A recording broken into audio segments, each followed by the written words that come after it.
Hey, what's up? This is Andy Samberg. Welcome to the all-new ShowbizMonkeys.com. Around this town, I'm alright.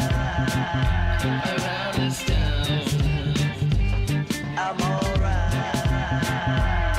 I mean, no consequence when you playing with the fire. I wanted to start by just asking about where we are right now. We're on the set of the new movie you're filming, Group Sex. We are. This is called Group Sex. It's a film that I co-wrote with the director, Larry Trilling.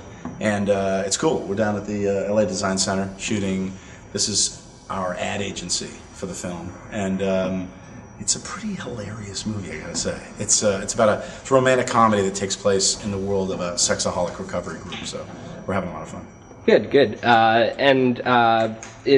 read correctly, James Denton is in the film James as well? Denton, Tom Arnold, Henry Winkler, Catherine Narducci from The Sopranos. We've got it's a bunch of people, really funny people. Rob Benedict, Josh Cook. The reason I brought up James Denton is because I wanted to talk to you about the your band from TV, which he's involved in with you. Exactly. For those who don't know about the project and what you do, tell everyone about it. Well, we started a band. James Denton and I started this band called Band from TV. We were asked to play a charity event as celebrities who could play music. You know, we played the House of Blues, and there were some pretty big bands, Yes in Chicago and other bands that were there. But we got all the attention, and we realized pretty quickly that we could raise a lot of money for charity. And my charity is the Epilepsy Foundation of America. My oldest son has epilepsy, and Jamie's, he's got a charity. We've got Bob Guinea, and Hugh Laurie's in the band. He plays keyboards from house, and we always get guests up. Terry Hatcher sings with us. John Mayer sang with us a couple weeks ago. It's a great way for us to just, you know, get up, play, pretend to be rock stars, and raise. Last year we raised almost $1 million. So wow. Yeah, it's pretty great, and it feels really good doing it, and everybody has a good time.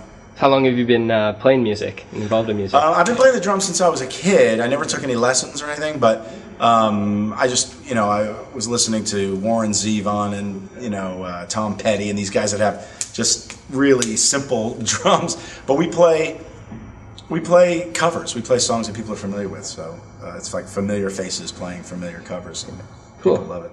Now I want to get into some Heroes questions. Cool. Did you enjoy Matt Parkman's expanded role in season 2? I did. I mean, for me, I kept hearing during season 1, people kept saying, coming up to me and saying, I love the way the show's going, but I want to see more of your role. I want you to have more of a presence on the show. And I loved hearing that, because that just meant, obviously, that people liked what I was doing and they want to see more of it. And I think they did. They wrote my stuff in a really interesting way, and Alan Blumenfeld playing my dad was just amazing, and will continue to be amazing. I made sure that I went over and checked his pulse in that one shot, make sure everybody knows he's still alive, and it was great. And to be wrapped up in it, to have my father be a part of that past, it just locked me and kind of, you know, made my storyline intertwine with everything that's gone on in the show. So it was great, and I love working, you know, having a daughter on the show and all that. It's great. Do you anticipate the role expanding even further in season 3? Yeah, well, I'm working on my powers now. My powers have expanded to being able to have a little bit of mind control, and that is great. And hopefully it'll go, you know, to the point where I use it either for good or for evil. I have to decide what to do.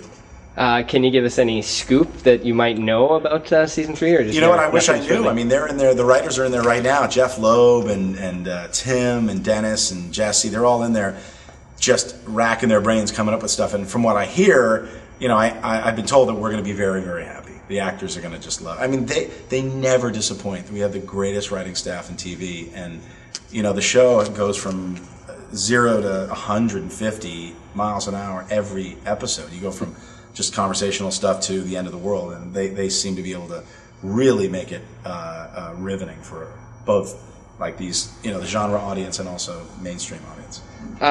With such a large cast, and then with characters at risk of leaving at any time with the way they write the show, what's the mood on set usually? Oh, we're all very lucky to be working, yeah. So I don't think the mood never changes. We just love doing what we're doing, and it's just the nature of the show, is to know that, you know, they're going to have to kill off characters at any given point, and just to do the best job you can. And you know, sometimes if you do a great job, that's the character that would be most shocking to see leave the show. So you don't want to. I don't even think about it. I just do what they write, and I love working with everybody that I'm working with on that show. I've been very, very lucky over the years. We have a great crew, and it's like a family, so I can't wait to get back to work. Good, cool. Now, another question I had, being a big fan of Star Trek. Yeah. Have you had a chance to visit the set yet? I know you're. I have. I've gone twice to visit JJ on the set, and it's just phenomenal to see him. In that mode, in that world. I thought MI3 was a big movie. Star Trek is huge, and it's going to be so good. The actors are amazing. What they're doing with the story, everything. It's just, people are going to be shocked, and they're going to love it. Love it. No one's going to be disappointed with Star Trek. And did JJ have the opportunity to get you a little cameo in there like he did with MI3? I can't talk about it at all. That's all I can say about Star Trek, really. Okay.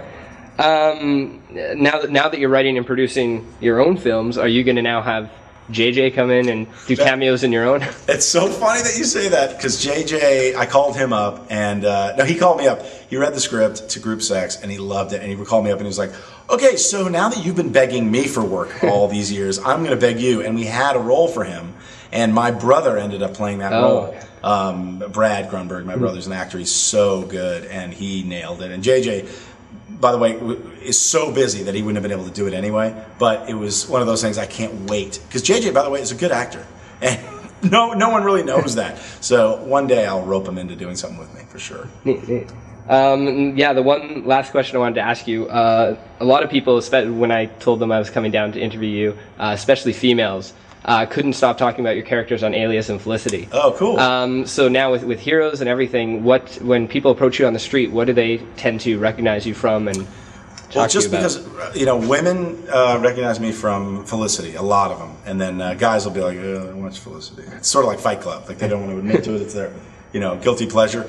But right now, everybody asks me, what am I thinking? Like, that's all I hear, And that's hopefully what I'll hear for the rest of my life. I mean, I love Heroes, and I love what's happened. I've been traveling the world promoting the show. It's all over the world now, and it just never happens. And I'm so lucky to be on the show, and I hope it just continues that way.